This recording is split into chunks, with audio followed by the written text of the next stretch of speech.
So as we approach each one of these, there are some principles behind it, eliminating duplicative efforts, quality, touches, and enhancing customer service. Part of the latter is how do we get each organization to view you as its customers. So that is a particular orientation. Not that they didn't, but it has to be top of mind. It has to be the most important thing, is that the customer relationship is there to perform the service to support the missions of the institution. So, and it's something that we can teach and remind and cajole and incentivize and so on to the folks providing the service. But that's an important element of any kind of work that we're doing here. Any of the business processes that are not dependent on the technology itself are going to go into play right away. If you've been following the research administration work that's been done, Excellence in Research Administration, or era.rutgers.edu, you'll note that there are a lot of initiatives that have come out of that study that are being implemented right away. They can be done without the technology overlay. Anything that then requires the technology overlay will be added to it as well. The research administration effort in this type of thing is probably the first out of the gate. We've also, we're in the middle of doing it for procurement. We've done it largely for the controller's office thus far. We're getting ready to start in human resources and payroll. And then they'll work down the line. Another major initiative, which I'll talk about later, is around the whole area of student services, where the business process and organizational design review will get started later this fall. Across all projects, we have to keep in front of these three things: change management, communications, which is highly related to that. In other words, how is your world going to change as a result of the systems coming into play? How are the customers, whether they be units or whether they be students or vendors or agencies, how are they going to perceive the changes? Communications, over-communicate is not, we cannot over-communicate the things that are going on here. And then we also have to provide those communications in multiple ways. And in fact, we're very close to hiring a communications director for the project, as well as a change management expert, somebody who comes from outside the university setting but knows how to deal with the whole skill set around change management. And then finally, training. Training will make or break a project. Training has to be multimodal, a variety of flavors, a variety of ways. And frankly, it has to happen just in time, which means that there's going to be a lot of activity around the time that the systems come live. It's been shown very well that if you do any kind of training much more than a week before you're going live, you basically have wasted everybody's time. It's good from a familiarization, but it doesn't do any good for actually doing the work. So there's going to have to be intensive work right at the time of it. A lot of preparation, a lot of familiarization, a lot of that sort of thing. But as we go live with something, we have to train just at the time that someone is going to use it so they don't lose it. I lifted this from a vendor. I thought it was a good thing to look at. Given that our strategic plan is built around the concept of pillars, I thought these were 5 really good pillars for any of the work we do. First of all, the people and organizational structures are the most important. How do they relate to one another? The business processes, impact on internal and external customers, the way we measure our performance and apply metrics to how well are we doing, and only finally is the technology. It is a tool. It is just a tool. So this is not an IT project. This is a business management, a functional project.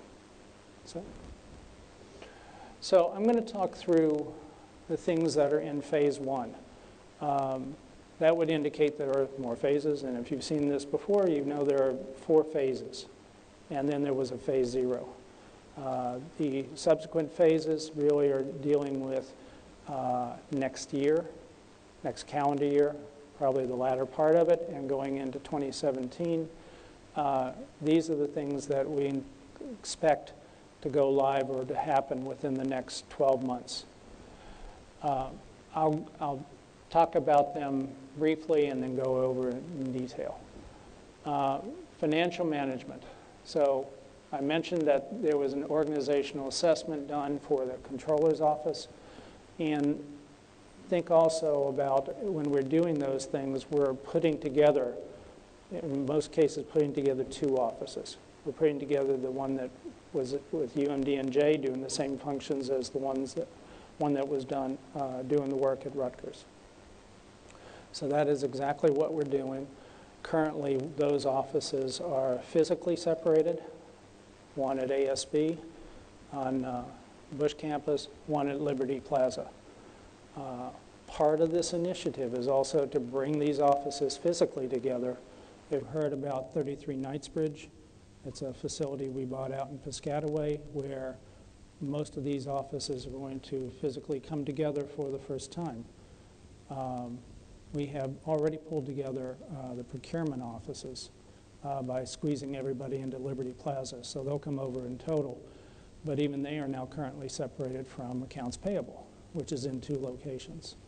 So the physical change is as important as some of the organizational or the BPR work. And then this is to be followed by the work on the general ledger, accounts payable, accounts receivable, and important to many, many people, an integrated grants management system. So for the first time, we'll have a grants management system that ties in directly with the financial system. That'll be tied in directly with the procurement and tied in with the payroll system directly. These are all scheduled to go live in July, and I'll talk about them in more detail in a little bit. Budget and financial planning. This is coming up really fast on us. Who here has used the Hyperion tools? A lot of you. The Hyperion tools will be continued. They'll be modified, though, to work in RCM speak, if you will. They're going to be reoriented around a new chart of accounts. That new chart of accounts is really focused on the management reporting needed for RCM and for managing the central functions that feed into RCM. So the budget system has to be redesigned to support that as well. Same tools, different look. Anybody who is running finances for a central function, whether it be for, like unit such as mine that's in the central services, or something that is at, say, a campus central level, chancellor's office level, will be starting to do their budgets in October using these new tools. If that seems pretty early, that's the new cycle that we have to be in, because if those units don't do their budgeting, you then can't calculate out the allocations for the responsibility centers who need to be able to start doing their work in February. So we're doing these set of tools for essential services, and then immediately finishing up a rework of the tools for the responsibility centers to start using in February. It just seems as if we just did the budget. You're right. We're changing to this new schedule in such a way as the schools, centers, auxiliaries can have a good 2-3 months of doing their thing. And we can really start to get to a bottoms-up budget as opposed to a top-down budget, which has been the paradigm before. Some other things just quickly. This cost management tool is going to be meaningful for just a few people, but it's going to be really meaningful for them. This is the tool that is going to allow for all the allocations that have to take place in RCM to be done in an automated fashion and a very visible fashion. This past year, we did the RCM calculations using a massive spreadsheet. And that was great. It was brilliant. It was dangerous, though. One little thing going wrong, Not to mention the poor guy who kept it up in the budget office, and put a lot of stress on him. Whenever you wanted to make a change, it was a day, at least. So this tool is actually going to be going live in the next few days, and will be available to us to very readily redo allocation costs for RCM as we go forward. This is going to be a very interesting area, procurement. Anybody in RBHS here? Not today. Sometimes they do. Oh, okay. So you all use SciQuest. All right, so think about this as a revamped SciQuest. So we currently have a tool, marketplace tool, and like to say it's Amazon-like. I wouldn't call it Amazon, but it's Amazon-like, where you can go onto it and order things off of catalogs, off of contracts. It's a much friendlier tool. It automates a lot of the elements in the back office so that we're not moving paper around. It automates the workflow. It can be a very good package when it's integrated with your financial system, and that's the work that just is starting this week out of procurement to set that up for the rest of the university. Of great interest also is expense management. That's parlance for replacing the TABOR with something that's also automated. That can be, we're looking for something where, again, the paper can be removed. Maybe we can get to the point where we can take pictures of receipts with smartphones and send them in. I think that's the direction everybody's going. In fact, I've been a couple vendor meetings where that's what the vendors did for themselves, and there's no reason why we can't do that. And tied in with that is the idea of introducing a travel card program. This would be tied into that expense management system where it would be available to people who are on university business to use this card in appropriate places and not have to put something on your own personal card and wait for reimbursement. That's intolerable to me that we're asking people to do that and then taking too long to repay you. So that this would be a program. It's not a procurement card. It's not open for buying other things. It's really for travel. We'll be doing limited introduction of procurement cards, but we really think that we can get the right kind of contracting and terms and delivery into place into a marketplace tool where we largely won't need a procurement card except for emergencies. And then we'll deal with that in that fashion. Also July 1. So if you can imagine the next 9 months and 9 days being pretty busy, they will be. In the HR payroll world, there's not a whole lot that's going to go on to change how it works. But what we will be doing is moving all the RBHS employees who are on Banner payroll, moving them onto PeopleSoft. We're not going to be fixing it, not going to be cleaning it up very much unless it's needed just for that migration. So why are we doing that? It's because that when we, next cycle, want to do the real improvement of HR, we'll be doing it off of one system rather than two. So we're getting that pain done, if you will. And at the same time, this is our opportunity, given union agreements in RBHS, to move to common work rules, common work days, common work schedules, and all the other sorts of things called the framework, so that everybody can be consistent. I want to get away from the talking about who's on Banner versus who's on PeopleSoft. That's an artificiality that's got to go away.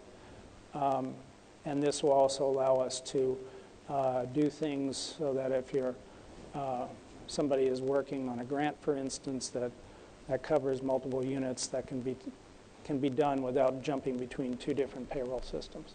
So that's the big piece of work that's going to go on in HR payroll. It won't be very exciting, but it will be exciting for those who are having to do the HR and payroll work in RBHS. critical piece here is just that the payroll is done correctly. So we're going to focus in on making sure that the paychecks are correct. And that means testing, testing, testing, testing, testing. So that is going to be a pretty intensive piece of work. At the same time, we're going to be doing that groundwork for the HR functions in anticipation of a new system in the next cycle. But it'll take probably the better part of a year to really examine the HR organization, which is not limited to the central HR, as how is HR working within the 4 operating units, and how is HR and payroll working in schools, centers, auxiliaries, central units as well. So all those things have to be done, and we're going to take the time to do them right before we apply it to a new system. Research administration, the whole Huron effort, the excellence in research administration, as I mentioned before, that is the org design BPR work that's been done. There are organizational changes that are coming out of that in terms of how the research administration offices are working, as well as specific processes, specific changes in policy, and then there is some technology that's in place for a limited group of researchers now, the RASP system. It's the new pre-award system. It will go more live, if you will, in the spring as it expands to other units who are doing research, as well as other agencies. And then I want to come back to this. In the technology area, some of these are invisible unless you're dealing with them directly. The upgrade of the data center, the virtualized environments are important. The most important thing here is university-wide cloud-based email. I've heard anything between 130 and 200 and some odd different email systems at the university, which is incredibly inefficient and also makes it very difficult to do things like scheduling or messaging. So after a lot of work from a very broad-based selection team, there has been the selection of a common email, calendaring, collaboration set of tools based in the cloud. Now, we already do this for our students. They're all on Gmail.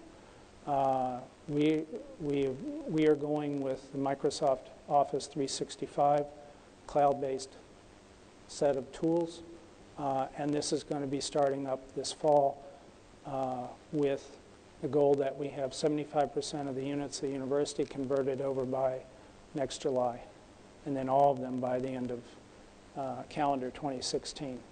There's a lot of work to do with this because we have to take a look at what needs to be preserved, what information needs to be converted. We also have to deal, I heard this the other day, somebody did a little bit of review of how big some deleted folders are. The folders for deleted messages, and there were certain deans who were mentioned, how they're using that as their file cabinets. They never delete them, but they're massive. I mean, tens of thousands of messages. So some of that has to get cleaned up before it comes over. But this is going to start this fall with a couple pilots, probably. I think Camden raised their hand as a whole campus recently, as well as the units that are going to go to Knightsbridge. When they go over there, they're going to convert into this new mail system, if not before. A lot of people are already on Exchange, which is very, very similar. So from that respect, it won't act a lot differently. But just we will no longer be running the boxes. They'll be sitting in the cloud. And we got all the appropriate protections that we needed in terms of HIPAA and FERPA and disaster recovery and all that business. So. And reporting strategy, I refer back to that last line on the first set of purposes, that if the management information isn't good enough, we will have failed. So that's why we've started off by saying, what is the management information we need, and how do we have the infrastructure to support it? We already have the tools that we need out in the field. There's plenty of analytical and reporting tools. How do we get the background information organized? How do we make sure it's the right information, the right time, and it's consistently used? So there was a big meeting on this on Friday with Oracle and some other outside consultants to help us get this strategy in place and not wait till the end of the project, which is usually when this happens. We've also had an initiative this summer and in the spring, and some of you may have been involved in it, going around talking about if you had the ideal financial report, since we're starting with finance, if you had the ideal financial report, what would it look like? And we actually ended up with a inventory, a design of 31 reports that hit a lot of, not all, but hit most of the needs probably, so that we want to have those ready to go when we go live. It's important that we have the ability to run these things as soon as we start. So that's the key behind this reporting strategy. I put off student for a minute just to talk about that. So if you looked at a risk-based assessment of what should you do first in terms of systems, you would go immediately to student. Student is, for Legacy Rutgers, a homegrown, very difficult to maintain system.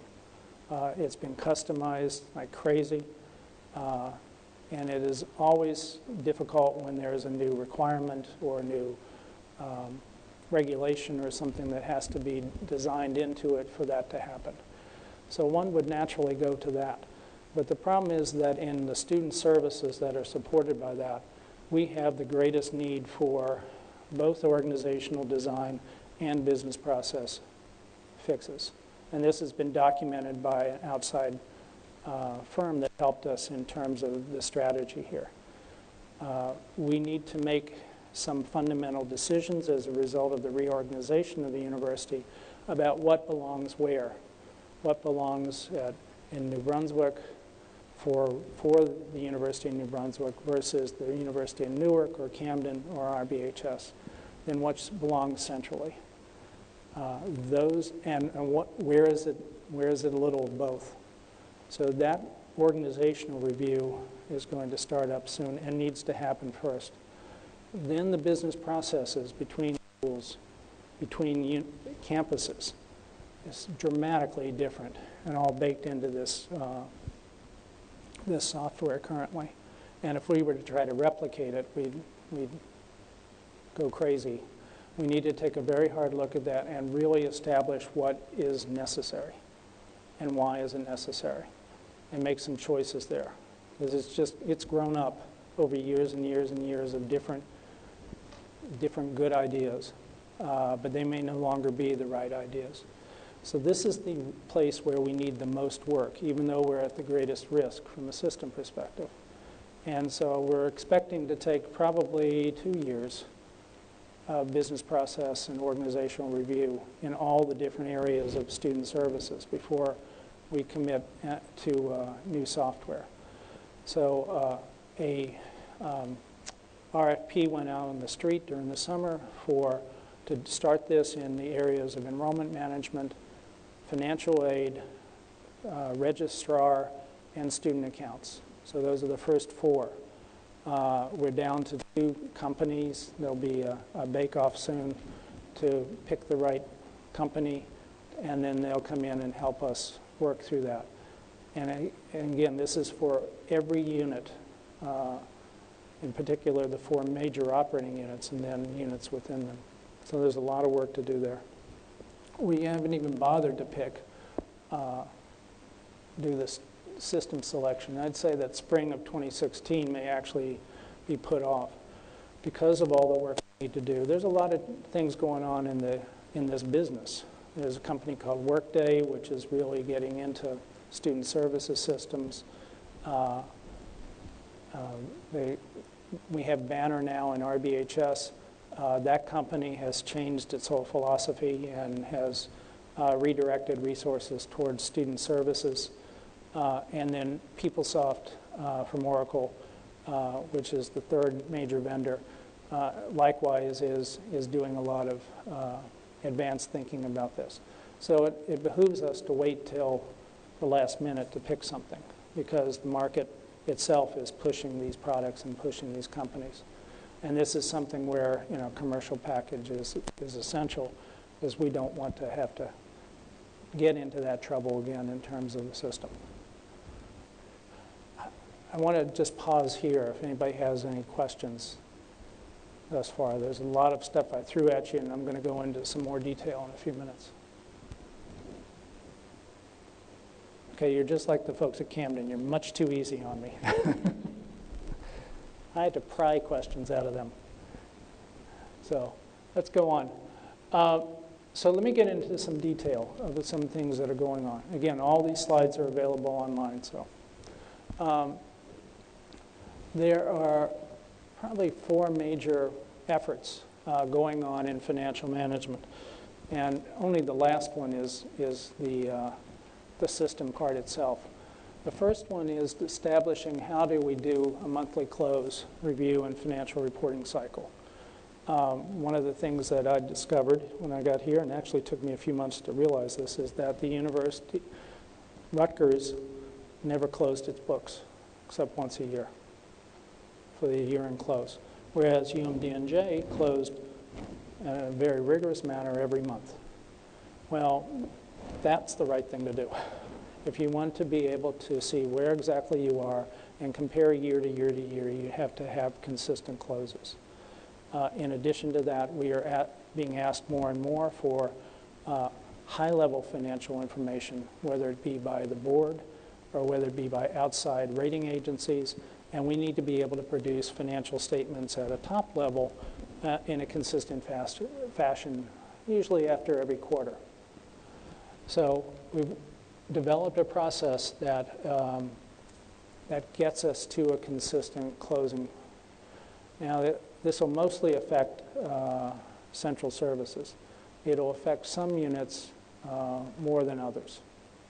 And right now, I can't know the exact impact, but we're going to pilot this during the fall and then move towards the point where, starting at least in July, everybody will be ready to do this on a monthly basis. Now, to be honest, this is what every other university does every month. So this is not heavy lifting. This is something that'll just become a normal practice, and there'll be appropriate information and training about it. But it'll provide for that consistent kind of information month to month to month. I talked a little bit about the organizational review. Again, this is looking for what is the most efficient accounting organization to have and how should it interact with its customers. We've been working intensely with the vice chancellors, the unit CFOs, the university CFOs, and then with the center units on how best to do this. And I have a meeting, I think, next week to talk about what is the rollout. This is both fixing how does the controller's office face the customer, but think about it inside. It's also how the jobs are defined, because these functions, probably similar functions, were being done out of the UMDNJ office with the Rutgers office, and now those have to be harmonized. So both the work has to be harmonized and what each person is doing has to be harmonized. And also there are improvements just to make in the office's operation that makes it a better, more modern controller's office. So a lot of things going on there when you think about melding the workforces, melding the work, and changing how does it face the customer. A lot of important stuff. And that's happening, again, across every central unit, one at a, bit by bit by bit. That's a big deal. So we hope by the end of December to have that in place, and that's coincident with, on a planned basis, with going to Knightsbridge for this function. The chart of accounts, I can tell you it's going to be completely different from what you have now. And that's a big change. It'll be a big change for about 3 weeks until you get used to your numbers, your string. But what we're trying to do here is provide the way to give much better information quicker to management. So instead of just fund sources, there's going to be a series of different dimensions, a series of different buckets that strung together will constitute the same as a fund source would have been.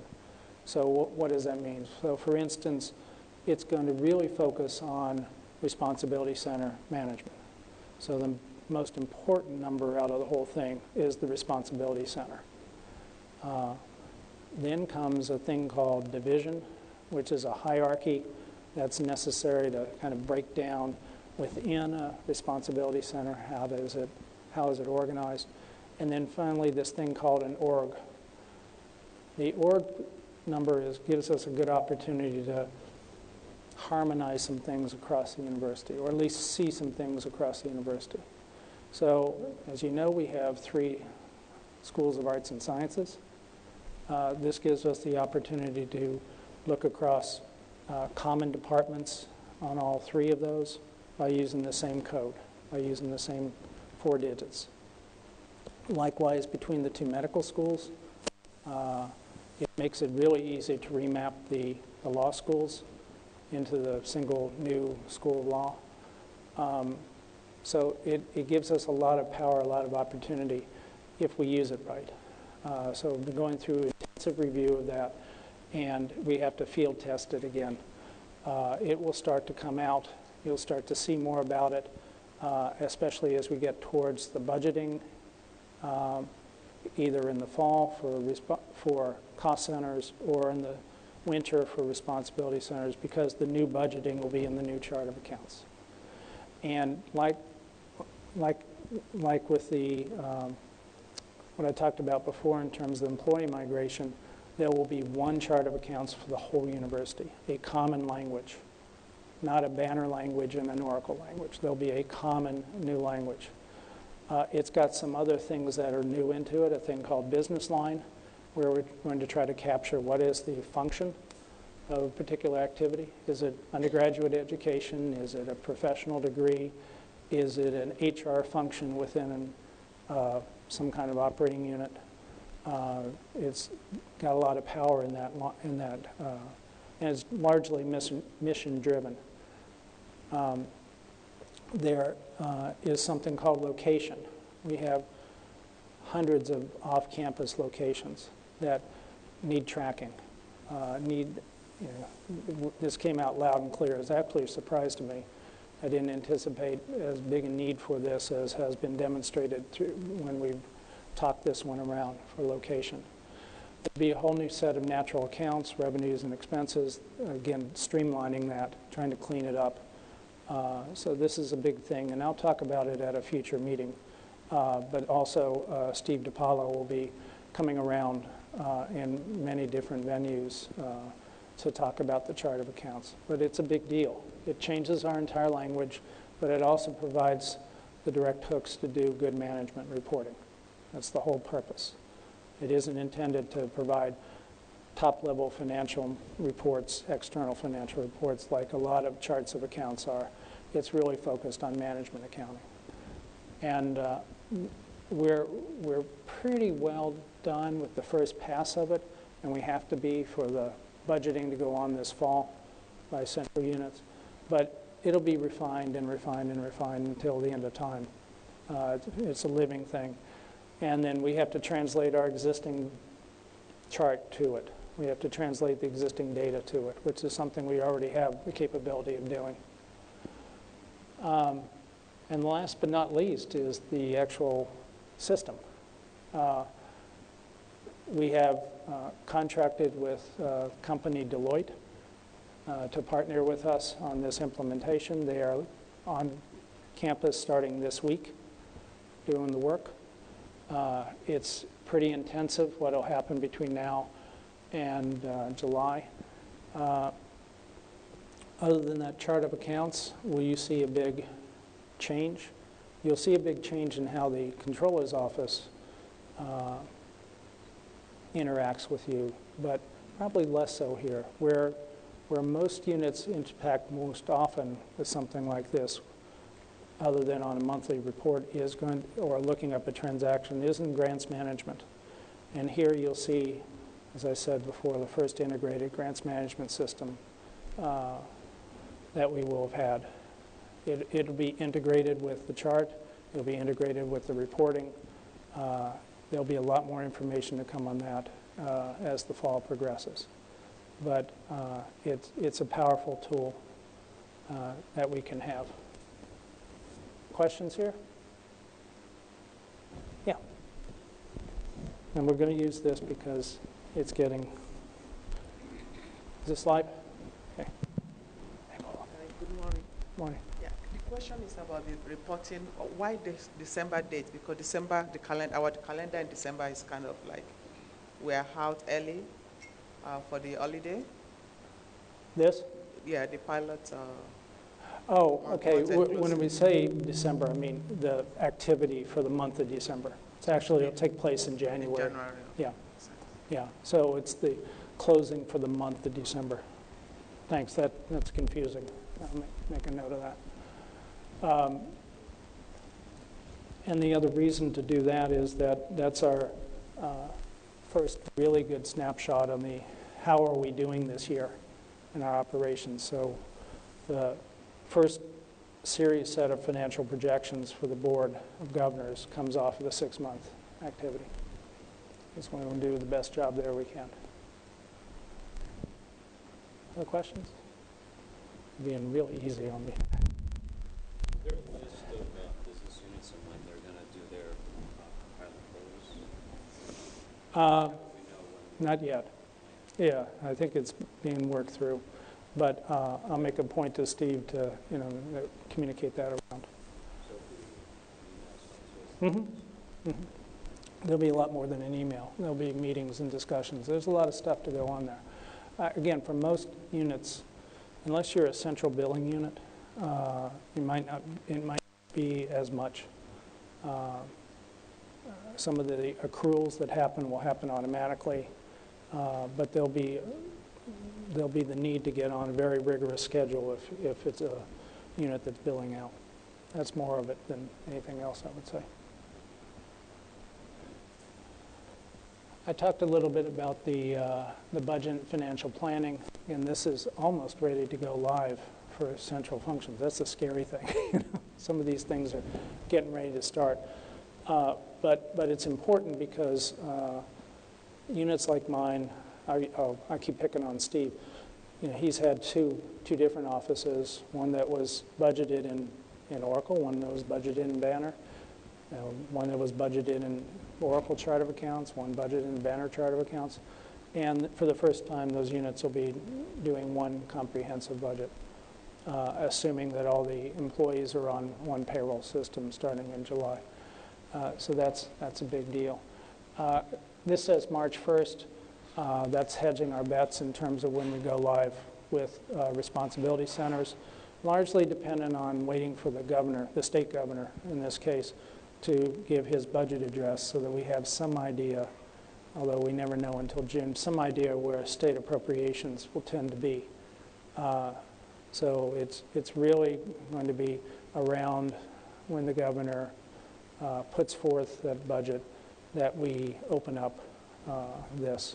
The other consequence of trying to be ready for the responsibility centers is that if you're in a school, you're going to get requests in the next few months about programs, enrollments, and tuition. And what's important there is to start modeling the revenue.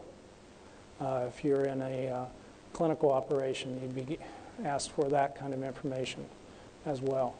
So we need to start getting the revenue model together in the fall as well, so that we can give schools expected tuition and their revenues, expected allocated costs, and they can work in between on the direct activity. This gives us a chance, although we can't lock it in until we see the state appropriation, gives us a chance to really kind of socialize the tuition questions. How's that going to work? And the financial aid questions, which usually gets jammed up in the month of May or early June, which is a terrible time to get jammed up. So some of that I hope will be talked about this fall or early winter, notwithstanding that it may have to change depending on what the state does to us. I talked about this. This has been a really remarkable project and how quickly it's gone. This is the costing system for RCM, which really won't impact that many people directly. It will indirectly, in that it makes RCM work a lot better. Procurement I talked about. These, again, July 1 is our intended date.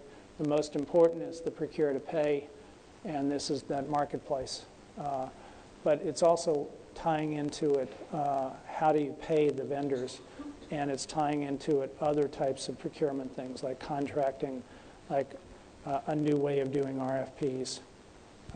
And God knows we need a new way of doing RFPs around here. And anybody here from procurement? I'm not telling tales then. Now, procurement has had to do RFPs for themselves. It's been fascinating. They've been doing RFPs for me. That's also fascinating. I don't get any better service than you do. So it's a big issue. It is very manual. It is very labor intensive. It's very person intensive. It shouldn't be that way. We still get vendors out there saying, where's your website? Everybody else has websites. So this is easy. This is actually easy stuff because it's well-worked ground that we can pick up from other institutions and get it into place here. And then the other aspect of this that is to be automated is the whole payments. We want to really, really automate the accounts payable. We want to use a lot more electronic invoicing, and where we don't use electronic invoicing, we do scanning and feeding into a payment system. These are the ones that are going to be the most interesting to the most people, and should be also tied into some new options in terms of how do we do travel. Right now, well, up until a month or so ago, we did not have any combined data about how much we spent with United out of Newark or with USAir out of Philadelphia. And we do a lot of business with them, but no data, because the TABOR didn't allow for capturing how much did we travel with one airline versus another, or one hotel chain versus another, or one car rental agency versus another. No data. So it's hard to contract. It's hard to get discounts if you don't have any data. So procurement services actually took 14,000 TABORs. And they needed to do this in terms of just having volume data for these systems. 14,000 TABORs, and went through and categorized with which companies did we do travel. And that was an immense project, but for the first time to capture that kind of information so that we can do better contracting. So this system also leads to better travel tools, better discounts, and also, frankly, better information on where people are at a given time, which is becoming increasingly more important from a risk management point of view. Where are people traveling at a particular time? So that's a key piece. Let's see. I talked about the migration of UMD&J employee records. That's a big piece of work that's going on. And then this organizational review. I talked a lot about that. We're right now looking at the vendor presentations. It's down to 2 companies. And this is something that is working out of the chancellor level and the senior vice president for academic affairs. It is really, really important. So they are, in fact, ones who are going to be involved in a lot of the selection there. We're going to wait on the system until we have to do it. And I mentioned the research administration. I highly recommend, if you haven't gone to era.rutgers.edu, go there, up to date. It has a lot of stuff about the current and future initiatives. We refer to them as waves. We've completed wave 1, we're in wave 2, we're going to go to wave 3. These things should make dramatic changes in how we do research, even before we get too much of the system in place. Good example is one of the things that is most important to us is how many days does it take to get a grant number? Okay, so I'm doing this from memory. The average for Rutgers, the new Rutgers, was 35, I think. 35 days. That's the average. So average means you got a lot out here. You might have some down here. Best practice out in the industry is 5. Good practice is 10. We got a lot of room to improve there. And this is something that, again, it's kind of like, this is like the travel card thing. It's not tolerable to have that kind of outline. And it's mostly people processes. It's mostly interaction between people, not so much regulation. It isn't, because another institution isn't going to be running 5 days off the same granting agencies as we do. So a lot of room to improve here. What's different now is also we have the metrics. We're tracking how long does it take every one of them. And this is where we're not only changing how the grants offices pre and post will be interacting with you or with research labs, but how they are interacting with each other and how the management, making common management between the 2 of them. So, as I said, this is the first one to come out of the chute, and one that I think you'll see a lot of improvement. And a lot of built-in metrics. That's the, again, most important thing in any of these. RAPS is live for some people now as a pilot. It's going to go more broadly live in the spring, concurrent with proposal dates, deadlines. And I talked about the technology. Okay. So, questions before I jump to RCM?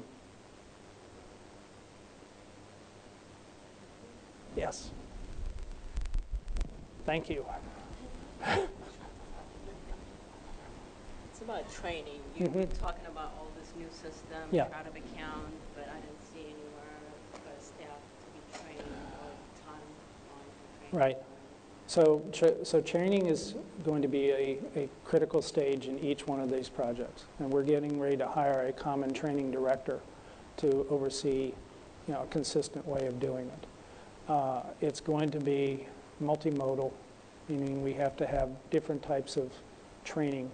There's classroom training, there's online training, there's help sessions, there's just reference guides, there's a whole slew of different things, which is why we're hiring a professional in that field. But it'll be a required stage in each project. And also key to that is identifying who needs the training. And then also key to that is what do we do on the day after we go live for new employees. So one of the other things that a lot of projects forget is they train everybody who's here now, but they're not ready to train the new person starting the next day. So that all those are part of that, but that's why we're trying to hire a professional come into that. And the key there is not just to leave it to each project. Not that they wouldn't do it fine, but you don't want them to do it inconsistently, one project to another. Want some consistency so people can count on, kind of the same flavor of training coming around. Now, that's a big lift.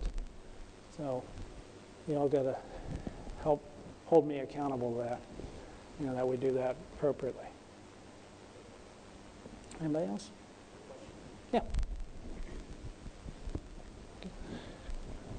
Hi, how are you? Good. You mentioned the involvement of Deloitte Yes. Consulting in the implementation, and you mentioned that they'll be doing the GL, AP, AR projects and grants. Mhm.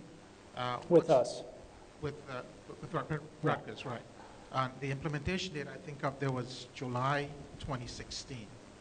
Right. Are we on target for that? And what's the priority? Which is going to come first? Projects and grants? So, good question. The two priorities there are, well, the general ledger is the necessary foundation. So nothing can work without that. Grants is the next most important thing. But AP is also, if you can't pay your vendors, there's not, you got a problem. So those are the three have-to-haves. Then there's lots of things we'll be able to do on top of that. But those are the have-to-haves. Is that? Okay, have to have, so we're on target. Yes. I don't know if this is working or not. Yes. We are on target. It seems that you might look at that and say, oh, wow, that's not very much time. Well, the fact is we've done a lot of the work already by doing the work on the chart of accounts for the last almost year and a half. That's a big piece of what is needed in a project like this, as is defining a lot of the reporting requirements coming out of it. So those are pieces of work that are already done or largely done. In addition, we have made a conscious decision to go with a cloud-based system, one that doesn't allow you to customize it. It's also not one that we have to run on campus. It can be run at multiple data centers out in the country. They can take care of disaster recovery and all that business. So, but there's a very streamlined way of going into that system. So that's the work that's going to happen between now and July. One other follow-up question. Mm-hmm.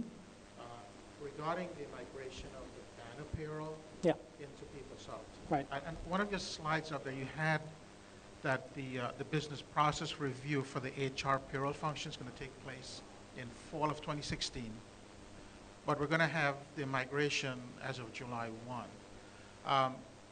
Considering the complexities of the Banner payroll system, shouldn't we do the BPR first before we start moving these people over? So two things are going to happen.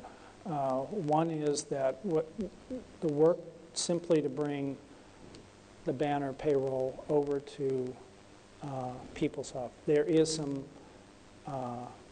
process change there. There's a lot of things to go on there, but they're not different from what currently exists at Rutgers. We don't have to create something new.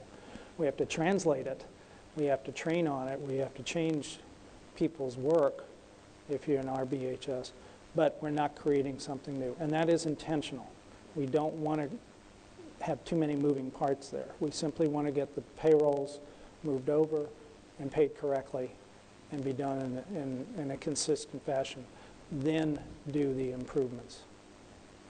We took a look at it and said if we try to do too much with that, we risk failure of bringing over that. So if you're currently using PeopleSoft, you're not going to see anything improved. If you're currently using Banner, you're going to see that version of it, if you will, and get trained and accustomed to that. Okay. Other questions? That was a good one because And to be honest, I think this is going to take, it's more of starting in the fall, not completing it. Because I do think this is an area where, again, we need to decide what needs to be local versus what needs to be at a campus level versus what needs to be central. So there's a lot of pieces there too. Maybe we should change fall 2016 to, right now, spring 2015 ongoing. Spring 2015 ongoing, yeah. Because I think this will take some time. We probably won't start work on the new HR system until fall of 2016. So that's probably when it would start. And we'd actually probably, the plan suggests that we wait on payroll until 2017. Why are we going to wait on payroll? Because you don't want to mess it up. You want to get all the other pieces done first. Other questions on this? I want to give a quick overview about where we are with RCM. Again, very quick. And I bring this slide back because I just love it. How do we, and I give credit back to University of Virginia. How do we go from the dollars from heaven to actually knowing what you're doing? This is the road that we have traveled, and hopefully successfully. Now, one thing that I like, when Nancy Winterbauer is asked about RCM, and you all must know Nancy, she says, you know what? The sky is still in the sky. People are getting taught, research is going on, people are getting paid. Yes, it was a big change, but nothing broke. May have strained a little, but didn't break. And I think that is testimony to a lot of work, and a lot of cooperation, a lot of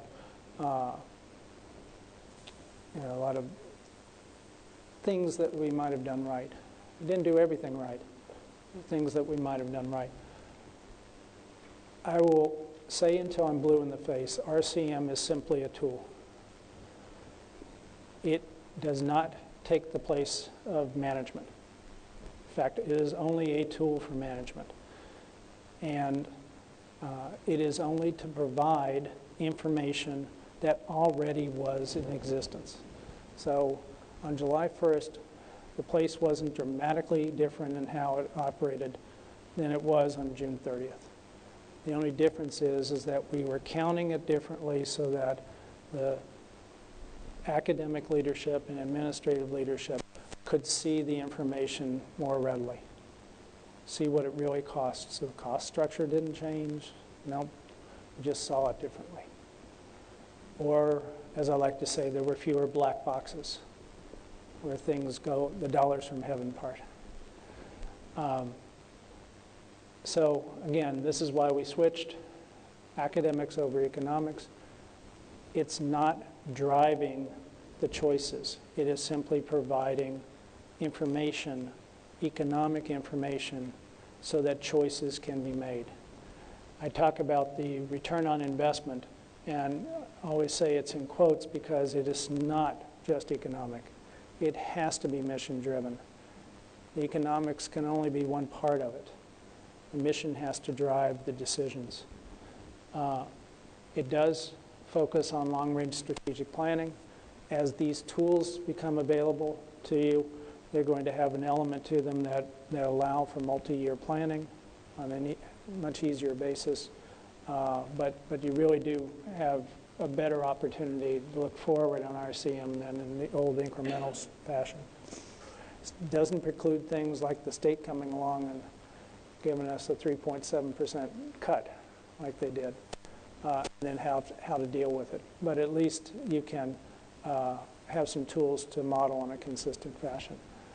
And then better data, more control and greater flexibility over resource decisions.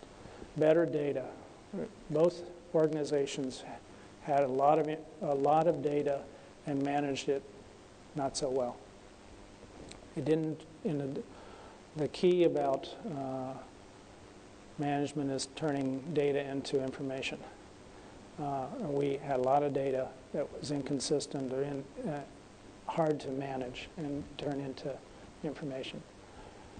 Just as a reminder, how does it work?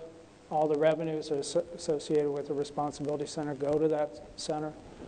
The direct and the indirect expenses, the system-wide ones along with local and regional ones, and then schools, research centers, not all research centers, just a select number, mostly in New Brunswick and RBHS, and then auxiliaries, things like dining, housing, and so on.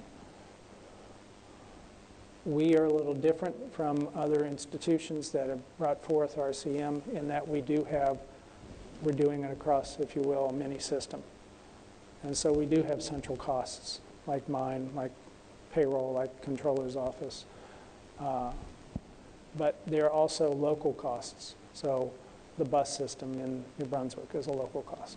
That's one example. The chancellor's offices in Newark is another example. So there are local costs that are spread the same way. We use the same statistical base, but just to those areas. We have some costs that are called regional. So the buses in Newark, for instance, are allocated, in this case, not only to Rutgers University Newark, but RBHS Newark and NJIT and Essex Community College that are part of the same consortium. So that's a little bit different from what anybody else has done. And again, as a reminder, these are the cost pools that were used. So far, they have held up. I still think we might need one more or split one out, but generally speaking, this is what worked. The metrics, you might not like it, but the key word here is reasonable. If something could be made precise, it would be direct charged. So the point here is not to try to mimic precision, but instead to have something that's reasonable and something that is consistent. And frankly, something that's not hard to replicate every time you want to run the statistics. I've said before, I worked at Duke University many years ago and did cost accounting there, and we had 150 different statistics that we had to run every time we wanted to see a cost model. Well, that was nuts. And it was trying to make it look more precise than you can make it. So what did we do? We went out here and we followed best practice. Lots of institutions have done this before us, and we're using their best ideas. Verifiable, easy to understand, uniform. And these are the kinds of things we did. Now, there was a point in time while we were bringing up the system last spring where it wasn't quite done. Okay? I would say we probably went live about 75% done. And what was the difference? Well, I mentioned before question about student services. So how should enrollment management and financial aid and registrar, how should they work? What should be local to New Brunswick versus a system thing? Those questions haven't been answered yet. And those are important questions. And those went into what we call the parking lot. And the chancellor is saying, okay, we know we're still have to work on that. We'll accept what we have now and keep getting it better. So we collected these parking lot issues. There's also some cases where statistics might not have made sense going to a particular unit. And again, we're coming back to those right now. One best example of that is we provide health care for all the prisons in the state. Is it appropriate that it get the same kind of costs allocated to it as something that's here on campus? Or is it something different? That's one of the things we're looking at this fall. Where IT is in the organization, again, local versus system. That's a good example.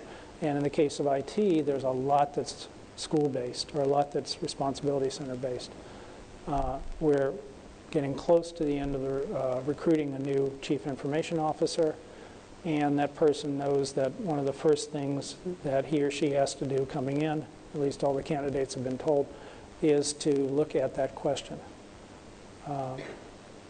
And libraries is another one, which is again system and local at the same time.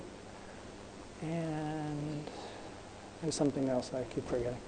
But those are things in the parking lot that are getting reviewed this year.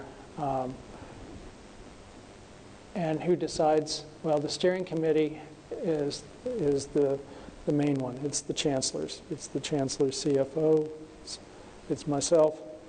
Barbara Lee, the new VP for Academic Affairs, has now joined this committee. And we're going to start meeting in October, and we'll be going on a monthly basis thereafter. We had a very deep, very good advisory committee. We're right now taking a look at the membership of that and how is it going to work going forward.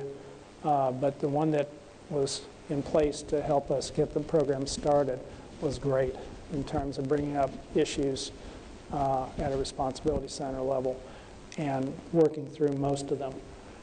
And then we got a lot of help from a lot of the business associate deans and the business managers throughout the institution when we did the reality check on this thing.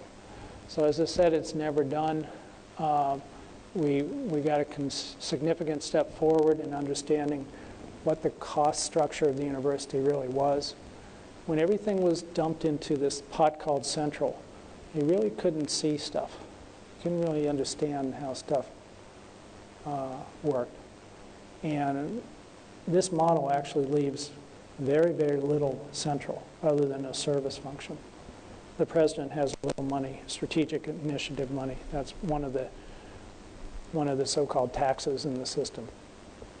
But other than that, this idea of going to central for anything, well, central's now the chancellors, or central's now the deans, because everything, really, all the revenues have been devolved to the chancellors and the deans now. And that's the intent of the whole system. That's the whole intent of the program. It is intended to be transparent, too. Now, this came up in the University Senate on Friday, is like somebody asking to see the budget in detail. And my answer is yes. Yeah, it will be an open thing. The only reason it hasn't been published yet is that we're still reconciling between schools and chancellors and getting the final things loaded into the general ledger and match up. And then when that is done, we're going to go, we're going to publish this thing on the web. That transparency is a critical piece of this. Anybody wants to see any piece of it, you know, this automating the cost allocations will be an ability for anybody to look in that and say, I got this charge, where did it come from? How did I get it? So that's a key piece here. So the only thing that has kept us from doing it thus far is making sure we have the numbers right. And again, we're still using two different systems. We would have been better, it would have been easier if we started RCM with one general ledger rather than two, or one chart of accounts rather than two. But the president said we had to do it, so we did it. So it's not perfect, and never will be perfect. But the things that got in the parking lot we're going to continue to work on. All these things are supportive of the RCM model. Again, focus is on management reporting. Focus is on the information that needs to come out so that the management of the university can do their job. And that's an update on RCM. Any questions? Yes, let me get this.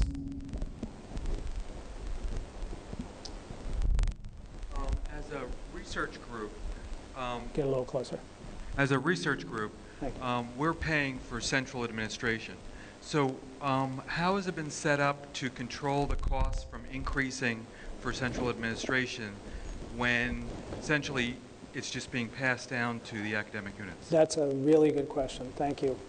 So responsibility centers do get cost allocations from central units. And that's a given. That's part of how this works.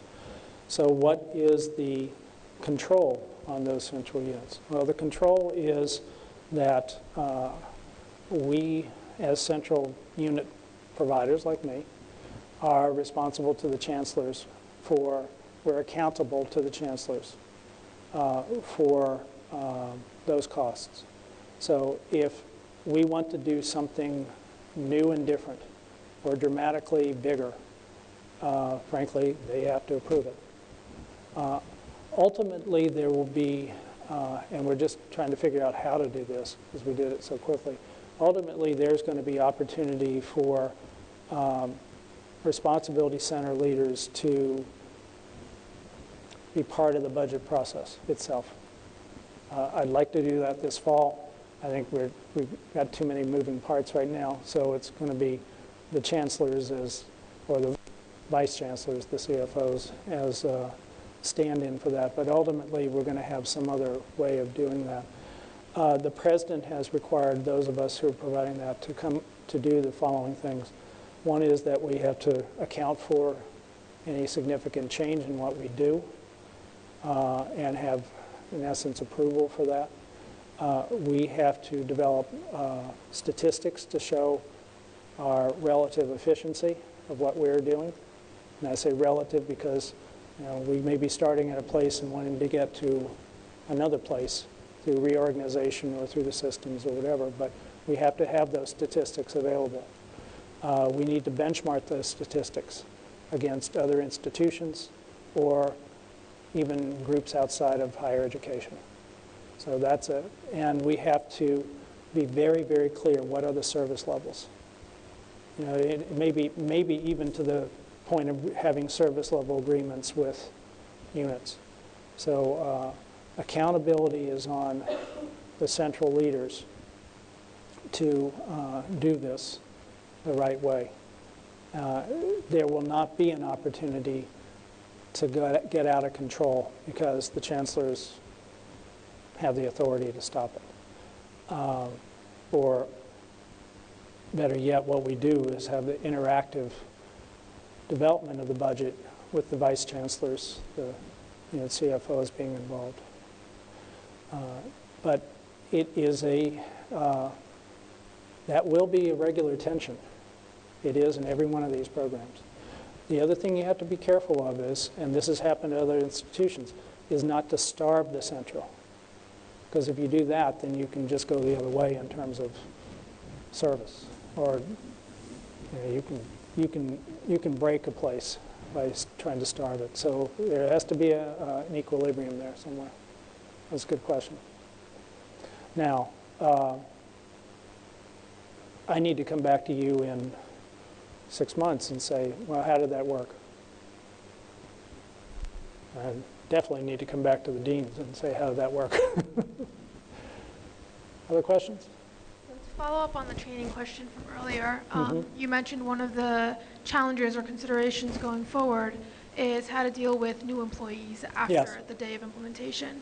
So one thing that I've seen in many companies, and one thing we've implemented where I am also, or we're trying to at least, is tying sort of a checklist of trainings or information to be given to people depending on their roles, right? So HR has that information. They know when a new position is being created or filled or transferred.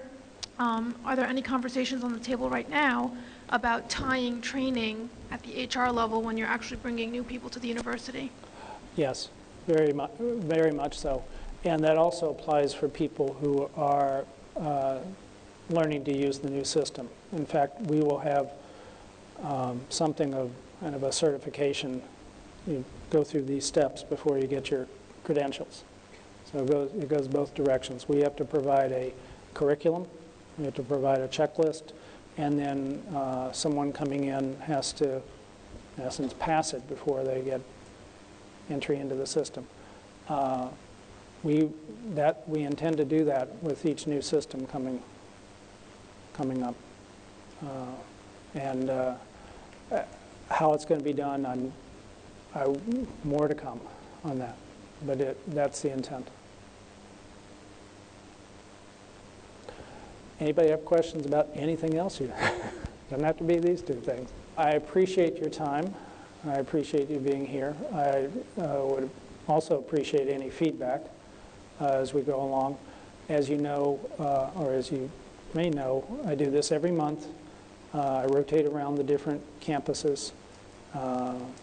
And within New Brunswick, I rotate around the different student centers as well. So, and as we go further into the project, there'll be more details coming along. And there'll also be other venues, more detailed venues around certain things. In fact, as I mentioned, we're in the last stages of selecting a communications person who will, set up a program that is a regular way of getting things out, including what's in the town hall meetings. So stay tuned for that.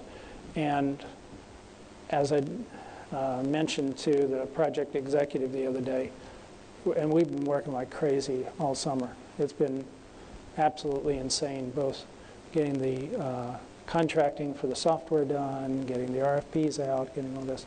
I said, it's about time to have the project website up and running. And it was kind of oh yeah, we need to do that too. So more to come. So thank you very much.